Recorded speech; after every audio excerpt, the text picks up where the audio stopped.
자, 이제 둘째 시간은 교재 44페이지. 자, 두 번째 주제가 요거죠. 토지 표시에서 우리 번호 결정하는 거 이제 봤었습니다. 자, 그러면 이번에는 필지 주된 용도를 구분하여 지적 공부에 등록하는 지목을 이제 보겠습니다. 자, 이 지목에 대해서는 먼저 법률 용어에서는 이 자리가 시험 문제.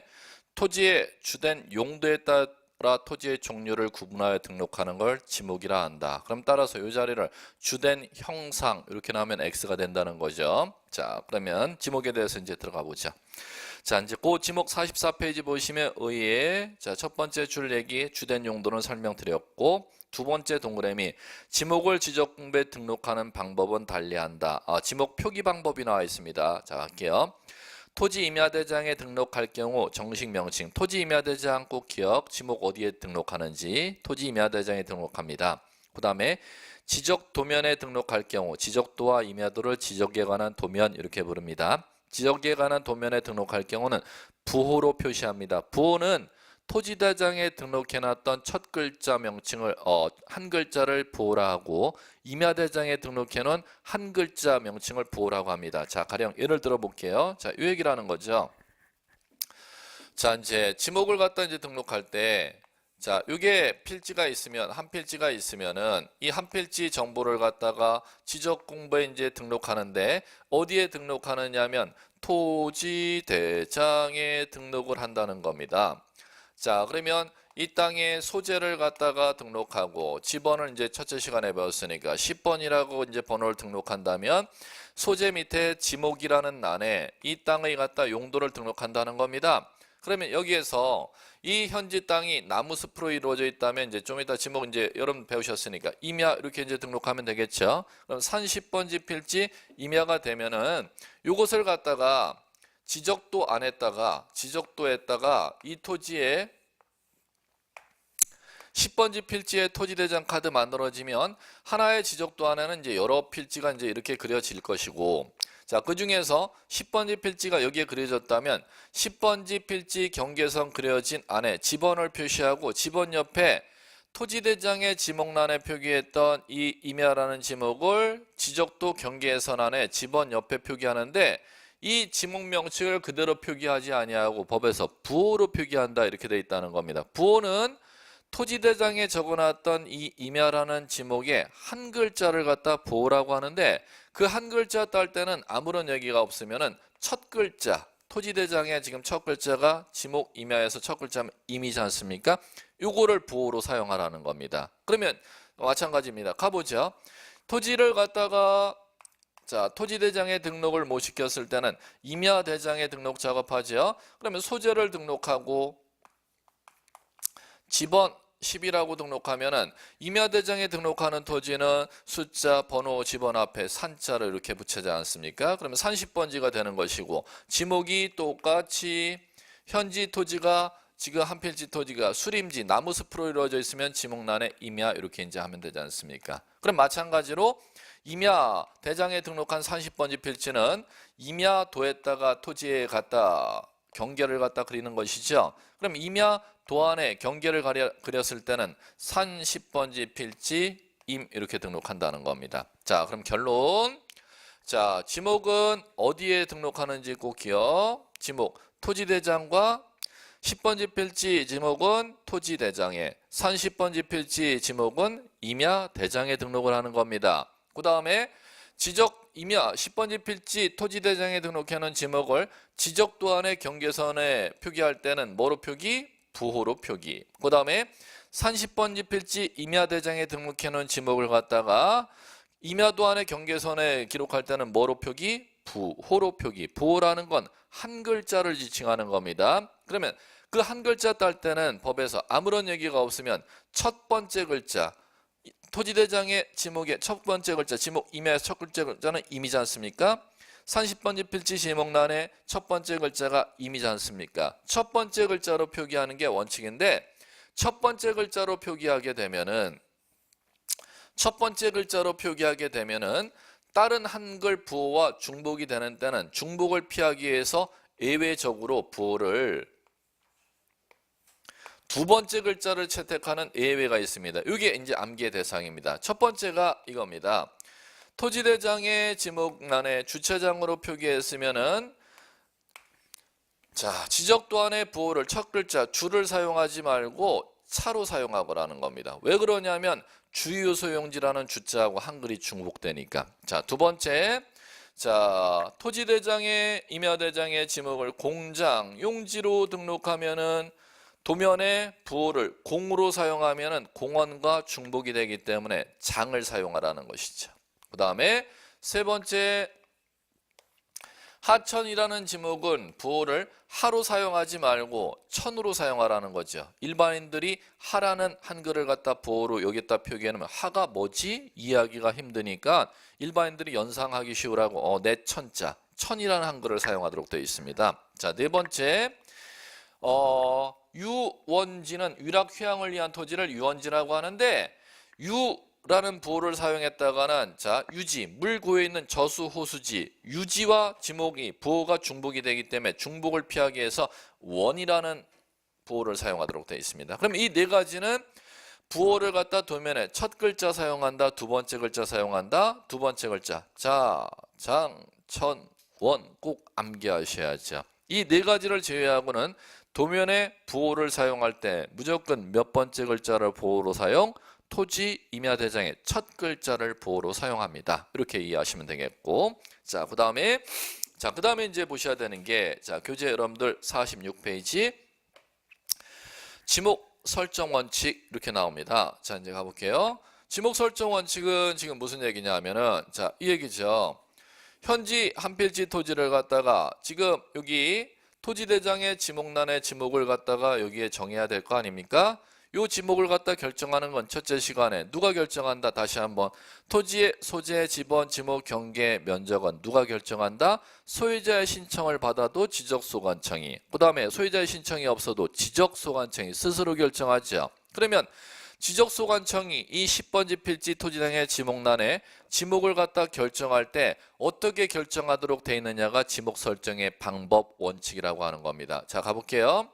현지 땅이 자, 한 필지 안에 자, 하나, 둘, 셋, 넷, 네 개의 용도로 이용되고 있어도 토지대장에는 지목을 하나의 지목만 정해주라는 겁니다. 이걸 일필 일목 이렇게 읽어 나가시면 돼요. 자, 두 번째, 그럼 현지 한 필지로 측량하고자 하는 땅 안에 요 용도와 요 용도, 요 용도 네 개의 용도로 이용되고 있습니다. 그럼 네 개의 용도를 다 지목란에 등록하지 말고 하나의 용도로 등록하거라라는 원리를 일필일목이라고 한다면 네 개의 용도 중에 어떤 용도 하나를 결정하지? 그 용도를 결정할 때는 네 개의 용도 중에 가장 주된 용도를 살펴보라는 겁니다. 주된 용도가 있고 종된 용도 3개가 있으면은 주된 용도 하나와 종된 용도 3개가 있으면 주된 용도로 지적분배는 등록하고 종된 용도는 주된 용도 토지에 쫓을 쫓자 써서 쫓아서 등록시켜주라는 거죠. 이것을 갖다가 주, 지, 목, 추, 종 이렇게 부릅니다. 주, 지, 목,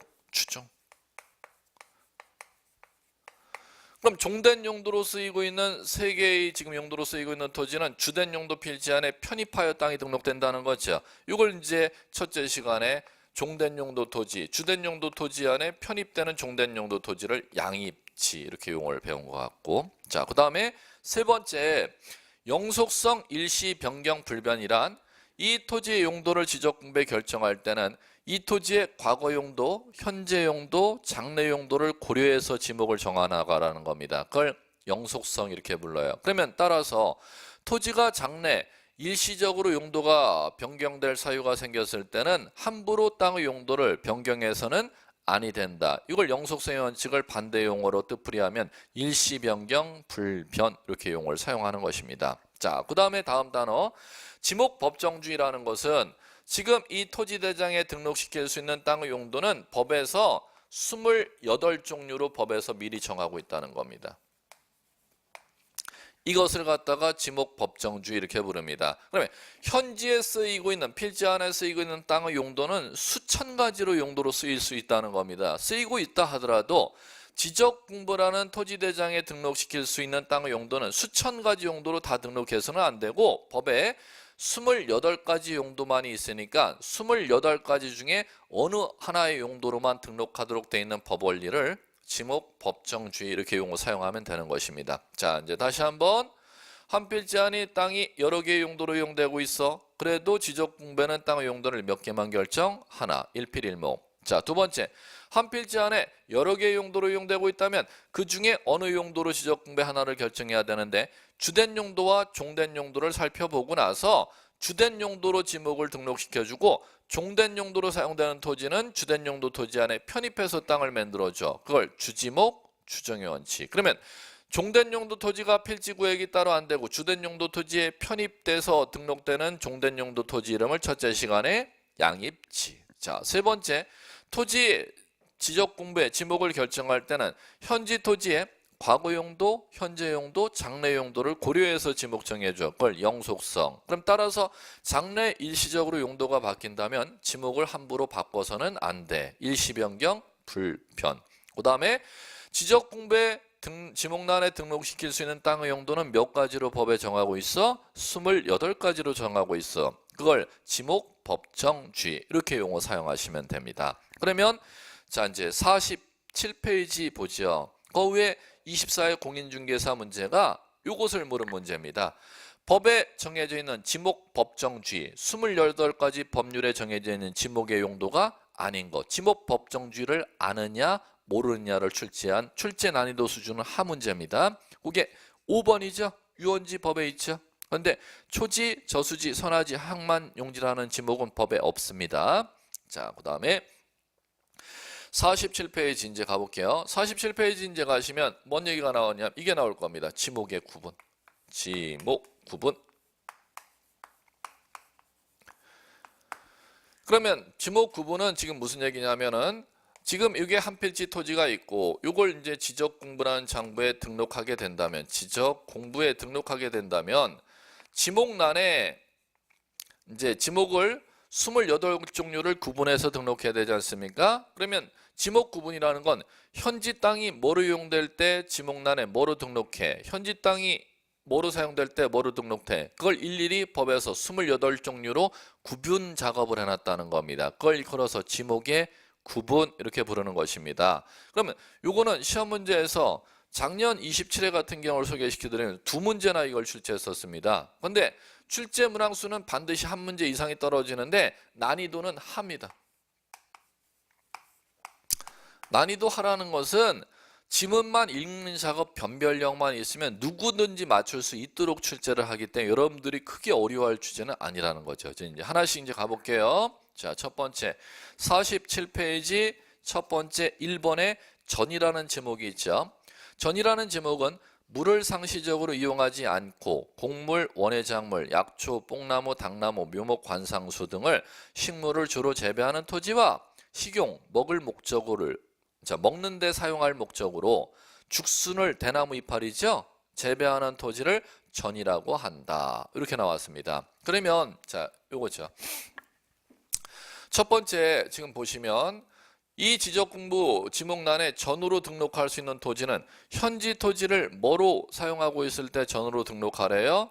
물을 직접 이용하지 않고 뭐를 하는 토지? 식물을 재배하는 토지로 땅을 이용하고 있는 때 지목을 뭐로 등록하래요? 전으로 등록하라는 겁니다. 그러면 여기에서 시험 문제는 첫 번째 뭐를 꼭 기억해 두시느냐 하면 밭대기 밭농사 짓는 거지. 그럼 밭농사는 물을 직접 이용해서 농사 짓는 게 아니잖아. 이 정도만 연상하시면 되는데 여기에서 주의할 게 있어요.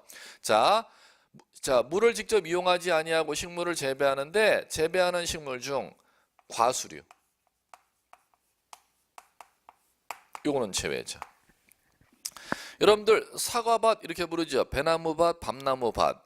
그러면 사과, 배, 밤나무 기르는데도 물을 직접 이용하지 아니하고 재배하는 땅이니까 밭전이라고 부르죠. 그런데 물을 이용하지 아니하고 식물을 재배하는 토지 중 과수류를 재배할 때는 전으로 하지 말고 별도의 지목인 과수원이라는 지목을 따로 만들어 놨다는 겁니다. 그러니까 전에서 주의하실 것은 요거 하나가 있습니다. 물을 직접 이용하지 아니하고 식물을 재배하는 토지는 전인데 단 재배하는 식물이 과수류일 때는 전이 아니고 별도의 지목 뭐를 만들어 놨음? 과수원. 이걸 주의하시면 될 거죠. 자, 두 번째 2번 볼게요.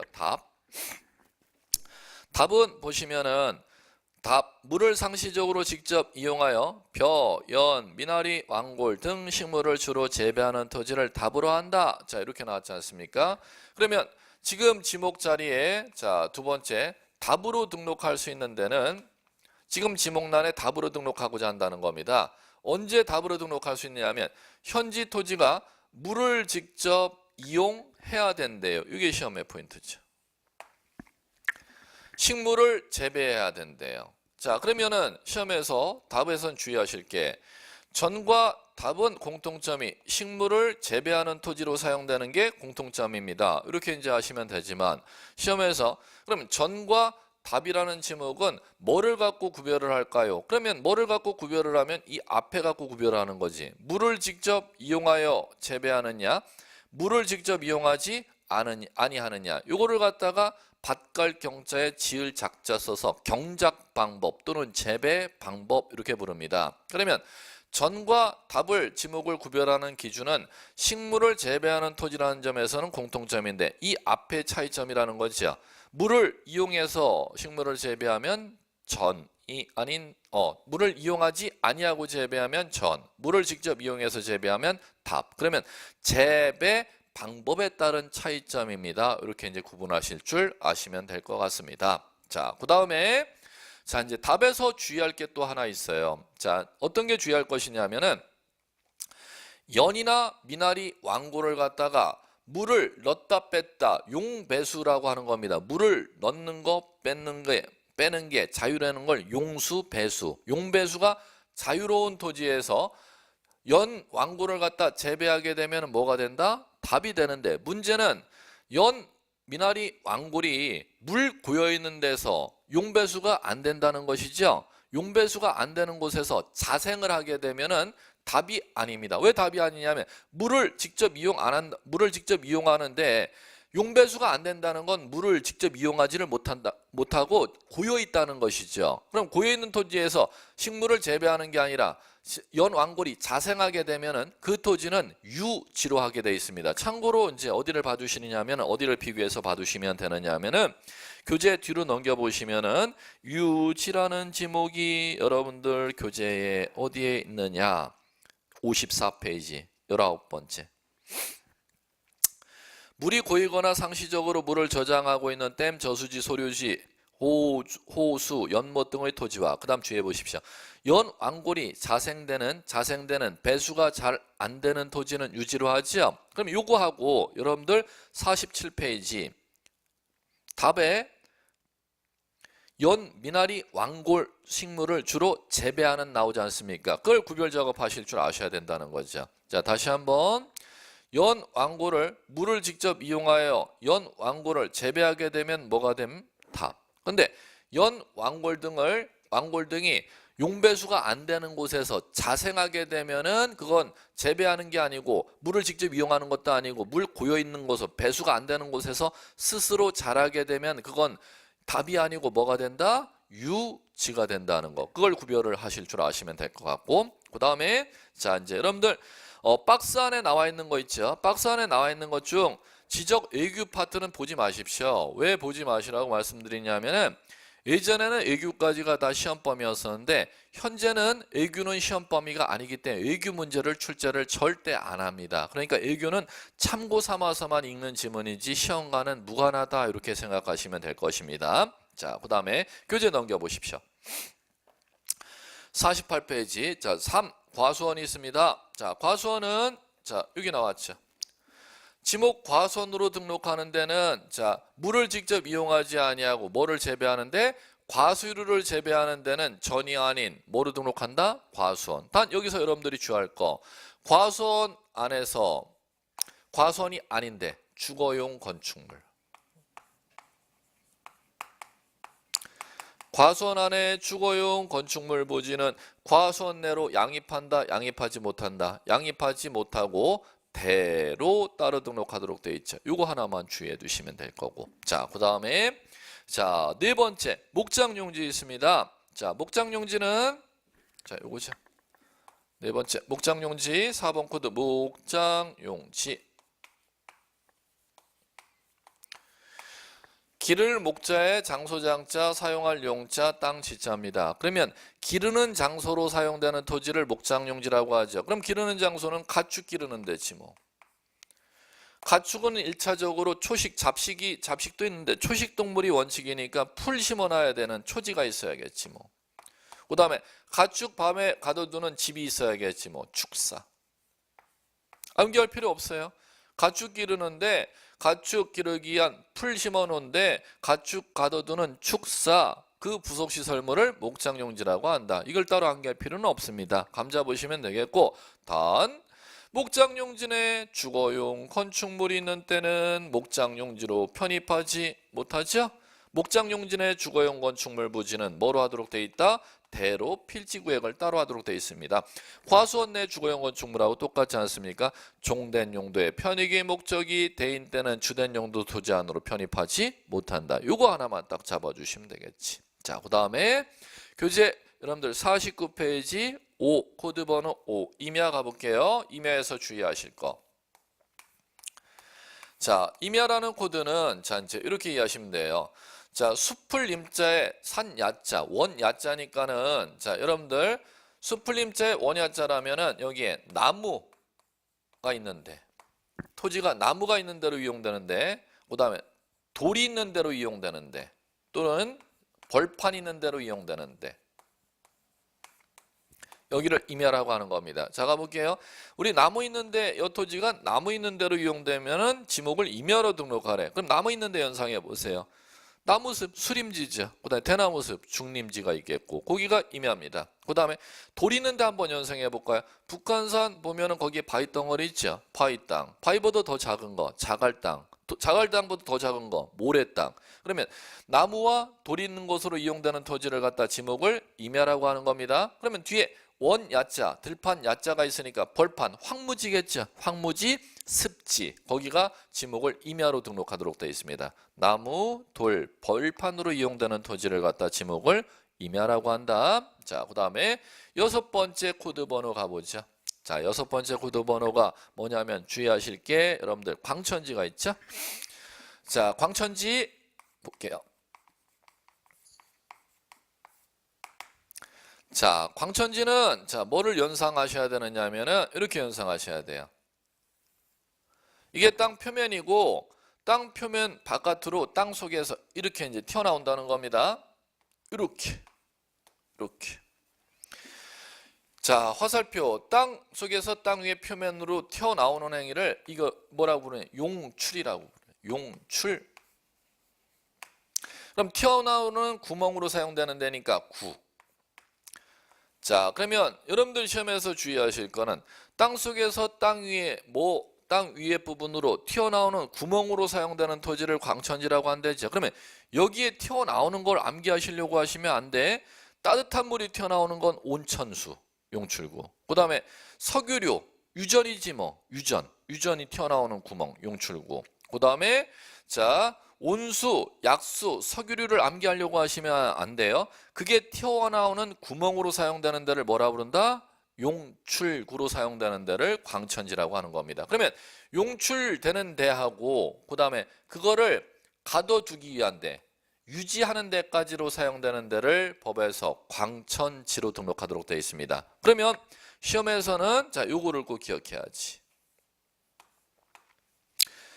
자, 온수, 약수, 석유류가 용출되는 구멍하고 그걸 유지하는 데까지는 광천지인데 그것을 온수, 약수, 석유류를 다른 곳으로 운송, 운반, 저장하는 곳으로 사용되는 데는 광천지가 절대 아니라는 것이죠. 주지목 추정의 원칙으로 주된 용도 토지 안으로 편입 못한다는 거죠. 그러면 온수, 약수, 석유류를 다른 곳으로 운송, 저장, 보관하는 데로 사용되는 데는 광천지가 절대 아님. 요걸 시험 문제에서 낼 거예요. 여긴 잡종지입니다. 그러면 어디까지가 광천지인지를 시험에서 보셔야 돼. 용출구 및 유지하는 데까지만.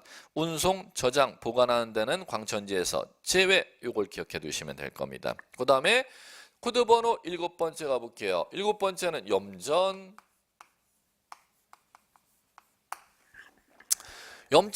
염전은 자, 이거는 바닷물.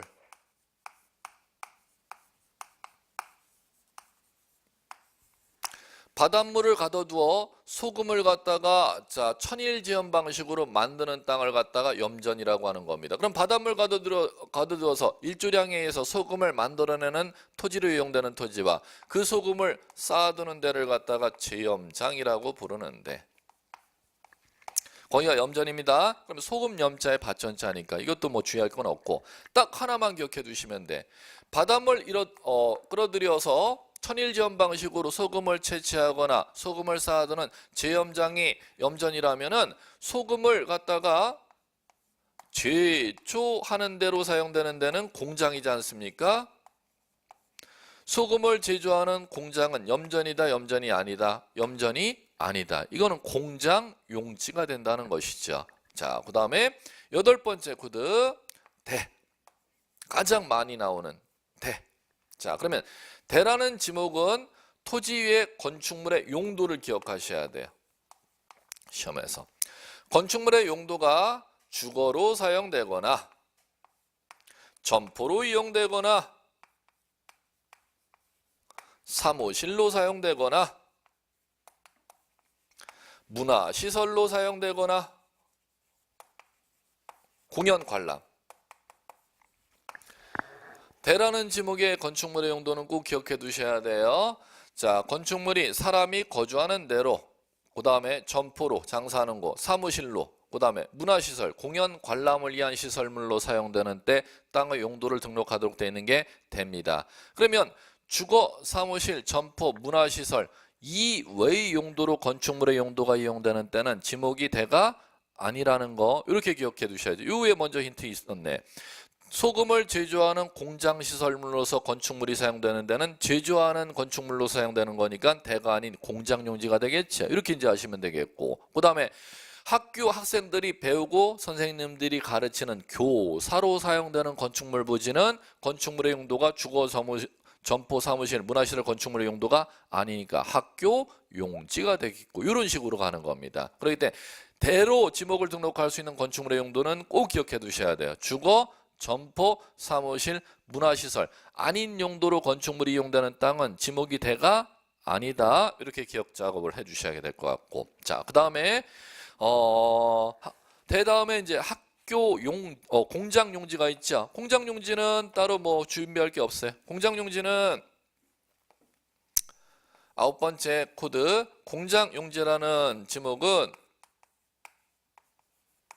이게 힌트입니다.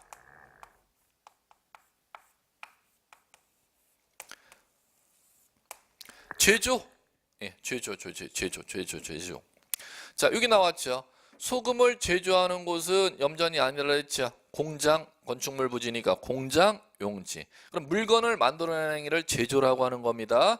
제조하는 곳으로 사용되는 토지 및 그 건축물이 있는 때는 지목을 뭐로 한다? 공장 용지. 그와 관련된 부속 시설물이 있으면 다 공장 용지로 주지목 추정의 원칙에 의해서 양입 처리하는 거니까 여기엔 주의할 내용이 하나도 없습니다. 제조만 연상하시면 돼요. 그 다음에 자, 10번째 코드 번호 한번 보죠. 자, 10번째 코드 번호는 지금 여러분들 뭐가 나와 있냐면은 학교 용지 나와 있죠.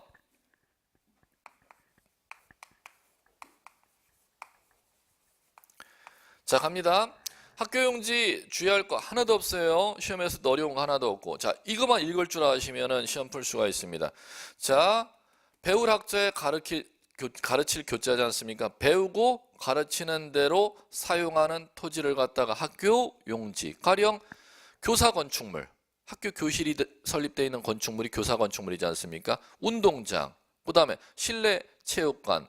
학교 특수학교라면 실습하기 위한 실습 부지로 사용되는데 그게 전부 다 학교 용지입니다. 그럼 주의할 사항은 없음. 자, 그 다음에 다음 나오는 게 주차장 나올 건데 11코드 보십시오. 주차장. 자, 교재 51페이지 하단에 주차장 이제 보시면 11번째 주차장.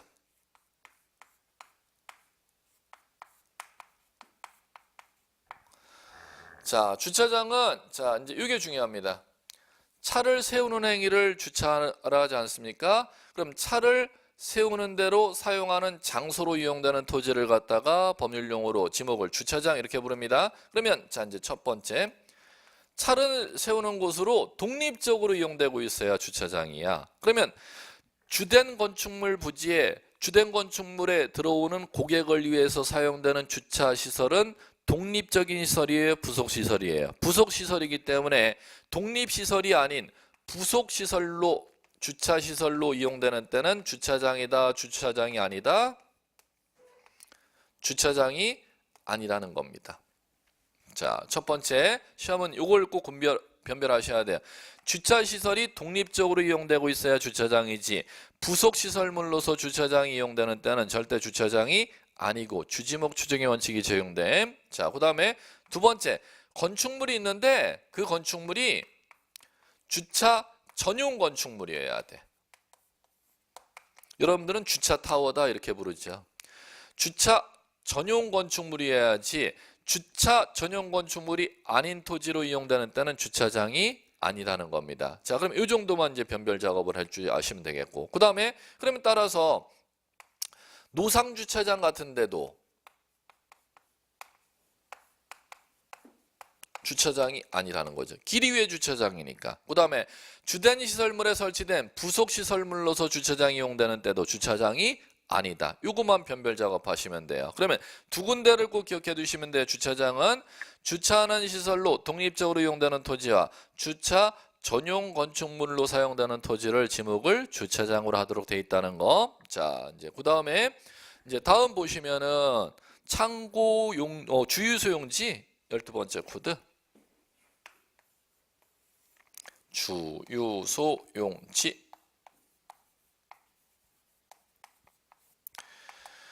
주유소용지는 자 이제 뭐를 연상하시면 되느냐 하면은 시험에서는 이거를 꼭 기억해야 돼.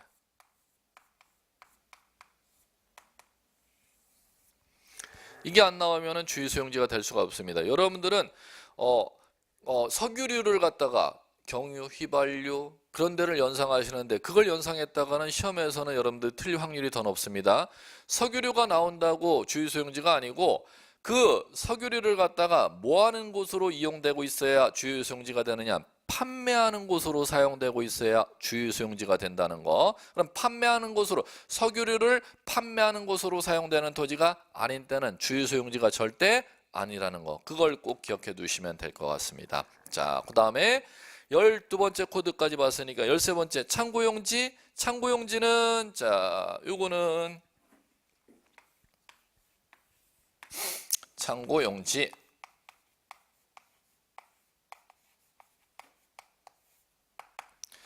자, 물건을 보관하는 대로 사용하는 토지를 갖다가 이제 풀이하면 창고용지죠. 자, 그러면 물건을 갖다가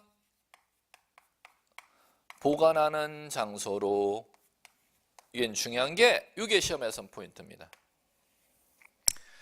물건을 보관하는 시설로 독립적으로 이용되고 있어야 창고용지야. 그럼 이걸 갖고 시험을 낼 겁니다. 물건 보관 이게 중요한 게 아니야. 자, 그러면 왜 그런지 볼게요. 자, 물건을 보관하는 독립적인 시설로 사용된다는 것은 이걸 갖고 갈게요. 공장 제조업을 하고자 하는 건축물로 사용되는 데를 공장용지라고 하지 않습니까? 그럼 공장용지에서 물건을 갖다가 제조해내면 물건을 보관하기 위한 저장 창고를, 물건 보관하는 물류 보관 창고를 공장 부지 안에 설치해 놓으면 주지목 추정의 원칙에서 공장용지가 된다는 겁니다. 왜? 독립적인 시설물로서 물류 보관 창고를 확보 안 하고 공장용지 안에 물류 보관 창고를 만들어 놨기 때문에. 그런데 제조업을 하고자 하는 공장 건축물 부지 바깥의 땅을 매입해서 물류 보관 창고를 만들어 놨을 때는 독립이라고 부르는 겁니다. 그럴 때는 독립적으로 창고용지로 지목을 준다는 겁니다. 이게 독립이냐 독립이 아니냐에 따라서 결정되기 때문에 요거를 꼭 기억해 두시면 될 것 같습니다. 창고용지에서 틀릴 것은 요거 하나 갖고 뺏기 문제를 안 내니까 요거만 잘 주의해 두시면 되겠고, 물건 보관하는데 독립적인 시설로 이용되고 있으면 창고용지지만 부속 시설로서 물건 보관하는 대로 이용되고 있으면 주지목 추정의 원칙이 적용되기 때문에 창고용지가 아니다 이렇게 이해를 하셔야 돼요. 자, 이제 그 다음에 14번째 코드 도로 볼까요? 자, 이제 14번째 코드. 자, 여러분들 보시면은 도로 나오죠. 도로하고 15번째 코드 철도용지를 같이 보겠습니다. 14번째 코드 15번째 철도용지.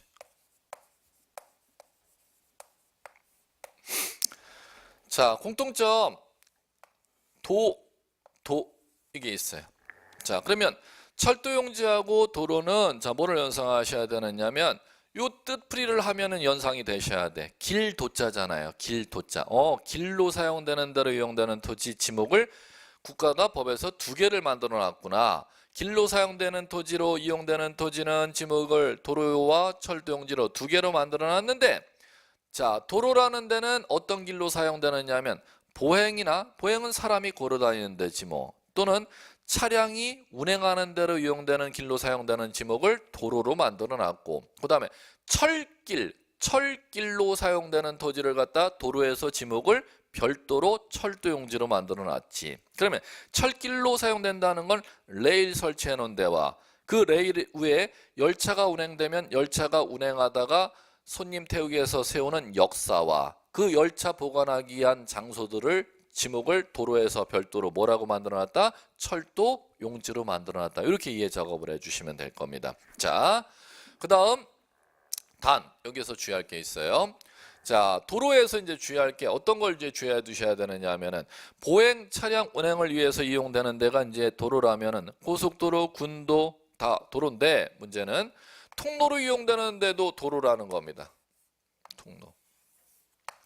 통로로 이용되는 데가 도로인데, 문제는 통로로 이용되고 있다 하더라도 자, 주된 용도 토지 안에 종된 용도로 통로가 이용되고 있으면은 주지목 추정의 원칙이 적용되기 때문에 이 통로는 도로가 아니라는 것이죠. 자, 어떤 경우냐면은, 자, 그럼 만약에 두 필지 이상의 진입하는 진입로로 이용되는 통로는 독립적인 통로로 이용되기 때문에 도로가 되지만, 만약에 아파트 단지 안에 설치되어 있는 통로는 주지목 추정의 원칙이 적용되기 때문에 대가 된다는 것이고, 공장 단지 안에 설치되어 있는 통로도 마찬가지로 주지목 추정의 원칙에 의해서 공장 용지가 된다는 겁니다. 그러면 주된 용도가 없고 통로로 이용되고 있으면은 도로가 된다. 그런데 주된 용도 토지 안에 통로가 이용되고 있으면은 왜 도로가 안 된다? 주지목 추정의 원칙이 적용되기 때문에 도로가 안 된다. 여러분들이 이렇게 공부를 해 두셔야 될 거예요. 그거 하나만 주의해 두시면 될 것 같고,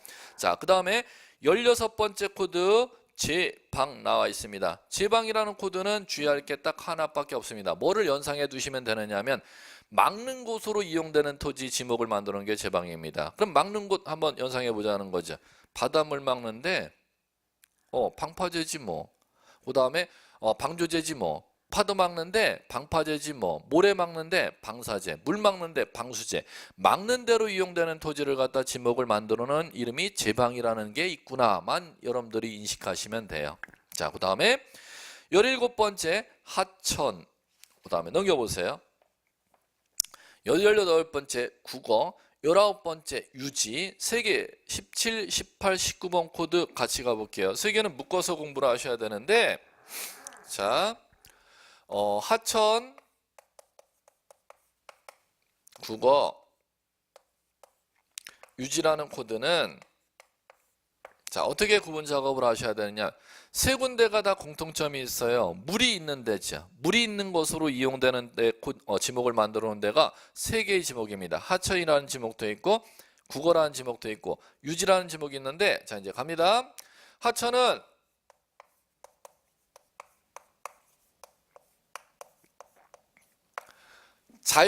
자연적으로 흐르는 물로 조성되어 있는데 토지를 갖다 지목을 만들어 놓은 게 하천입니다. 자, 그 다음에 유지라는 데는 뭐냐면은 물이 고여 있거나 저장되어 있거나 보관하는 대로 이용되는 토지의 지목을 만들어 놓은 게 유지, 머물 유자 못지자입니다. 유지라는 제목입니다. 그럼 여러분들이 구별해야 될 건 물이 있는 곳으로 이용되는 데인데, 물이 자연적으로 흐르는 물로 이용되는 토지 지목을 만들어 놓은 게 하천, 물이 고여 있거나 저장 보관되는 대로 이용되는 토지 지목을 만들어 놓은 게 유지라는 지목이죠. 이렇게 구별 작업을 하고 나서, 그럼 국어는 중간에 있는 건 뭐냐? 자, 요거는 수로입니다. 수로라는 건 물숫자에 길 놓지 않습니까? 물길을 만들어 놓은 겁니다. 그러면 이 수로는 자, 인공적인 물길이 있고 자연적인 물길이 있습니다. 그러면 인공수로, 자연수로라는 거죠. 그러면 자연수로는 물이 흘러야 수로가 되지 않습니까? 자연 유수로서 수로가 흐르면은 시험에서는 이쪽도 유수가 있으면 하천이고 이쪽도 자연 유수가 있으면 국어가 되는데 자연이 흐르는 물로 이용되는 데는 흐르는 물을 이용되는 데는 하천이 돼요, 국어가 돼요. 똑같은 법률 용어가 나오니까 이걸 구별하는 걸 시험 문제에서 낸다는 겁니다. 그럼 이걸 구별하는 기준은 자, 자연 유수로 수로가 흐르는 데는 자, 국어가 되려면은 여기에는 소규모가 꼭 들어가야 돼요.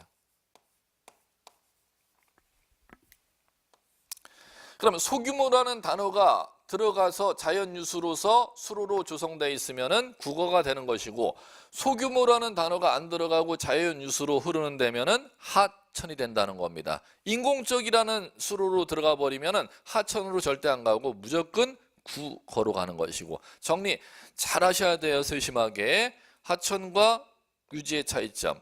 자연 유수냐 고여 있거나 저장되어 있거나 보관되어 있느냐. 그 다음에 두 번째 자, 하천과 국어는 자연유수 이렇게 가는데 자, 국어는 그 수로 중에서 인공적인 수로가 있고 자연이 흐르는 수로가 있으면 자연유수로 수로로 조성되는 데는 하천과 또 국어를 구별해야 되는데 소규모로 자연유수로 흐르는 대로 수로로 조성되어 있으면 하천으로 안 가고 뭐가 된다? 국어로 간다는 겁니다. 이 구별하는 거 잘 내니까 세 가지를 천천히 잘 음미하시면서 변별을 보시기 바라고요. 자, 다음은 20번 코드 번호가 양어장이 있죠. 양어장은 육상만 기억하시면 돼요. 땅 위에서 고기 기르는 곳으로 사용되는 장소. 그건 왜 육상만 기억하시면 되느냐 하면 잘못 착각하셨다간 바다에 공유수면 매립허가 얻어서 물고기, 바닷물고기를 갖다 기르죠. 바다 자체는 땅이 아니니까 토지가 아니니까 지목을 정해줄 수가 없죠. 그러면 양어장이라는 건 토지에다가 고기를 길러야지만이 양어장이라는 지목을 주죠. 그러면 토지라는 것은 육상이라는 단어가 나와야 되지 않습니까? 그것만 변별력이 있으시면 되겠고 수로 21번 21번째 코드 수도용지 물 정수하는 데예요. 자, 이건 뭐 따로 주의할 게 없고 그 다음에 22 공원 보세요. 공원은 뭐를 주의해 두시냐면은 국토계획 및 이용에 관한 법률에 의해서 공원으로 결정 고시된 공원 및 녹지로 결정 고시된 토지를 공원이라고 합니다. 그 법률 이름을 알아두세요. 국계법, 국이법 이렇게 줄여서 약칭 부르죠. 국계법, 국이법에서 공원으로 결정 고시된 토지를 지목공원으로 준다는 것. 단 주의하실 거. 그 박스 안에 보세요.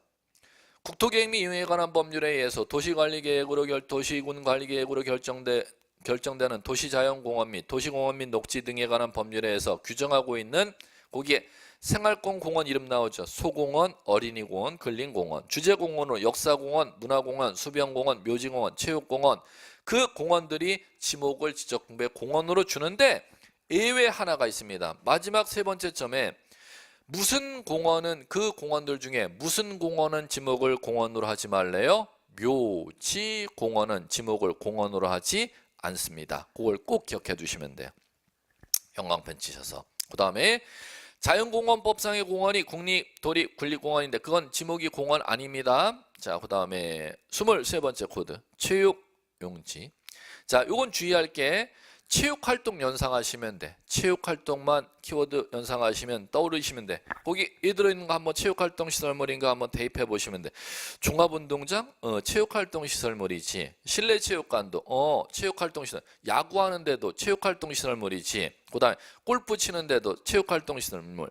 스키 타는데 승마하는데 말 타는데 사이클 타는데 다 체육활동 시설물이죠. 이렇게 연상하시면서 한 번 정도 읽어주시면 좋합니다. 단 이제 시험에서 주의할 건 세 번째 줄로 가서 체육시설로서 영속성, 독립성, 미흡을 꼭 기억해 두셔야 돼요.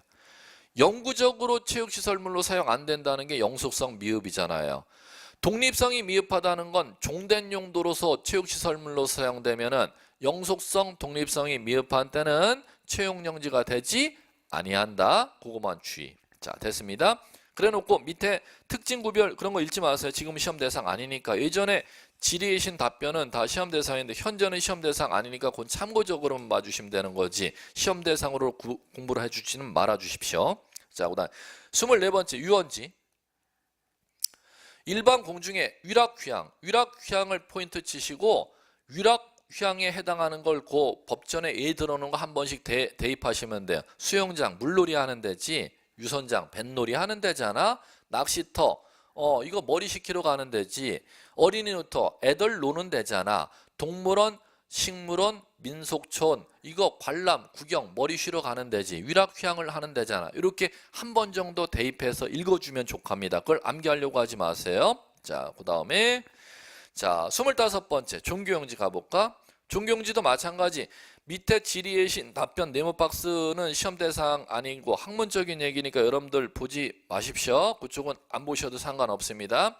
그대로 종교용지는 그 법전만 그대로 읽어서 시험 문제를 풀어주시면 좋답니다. 종교의식으로 사용되는 대로 시설물 들어가 있는 때는 다 종교용지입니다. 종교의식이 예배, 법요, 설교, 제사를 종교의식이라고 예를 들어놨습니다. 그 다음에 26번째 사적지.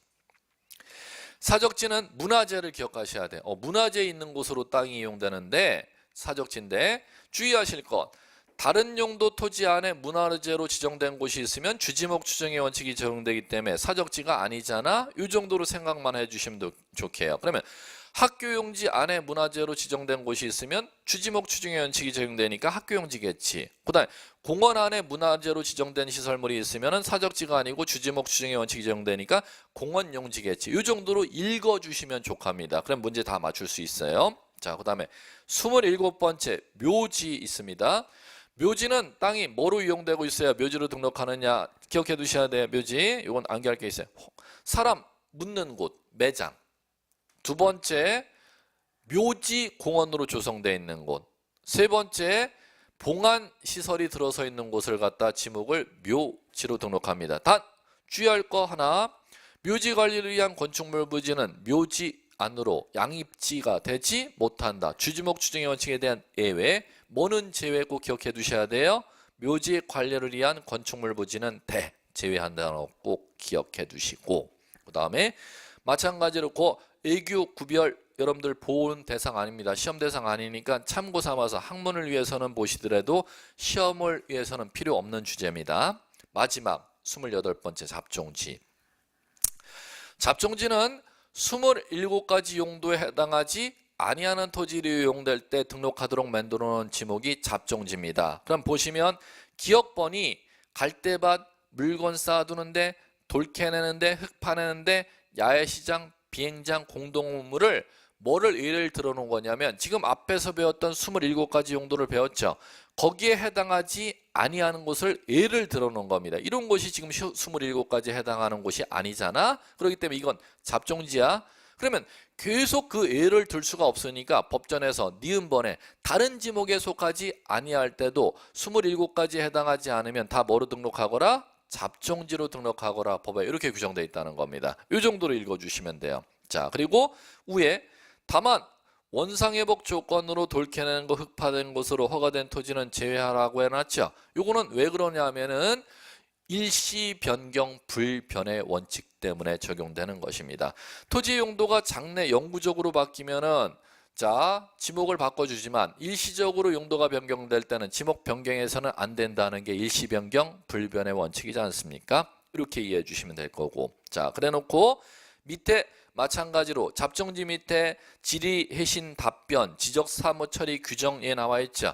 예전에는 시험 범위였었는데 현재는 시험 범위에서 전부 다 제외되어 있는 부분들이기 때문에 여러분들은 공부하시기는 편합니다. 그걸 읽을 필요는 없다는 겁니다. 예, 됐습니다. 여기까지요. 잠시 쉬었다가 경계 나가 볼게요.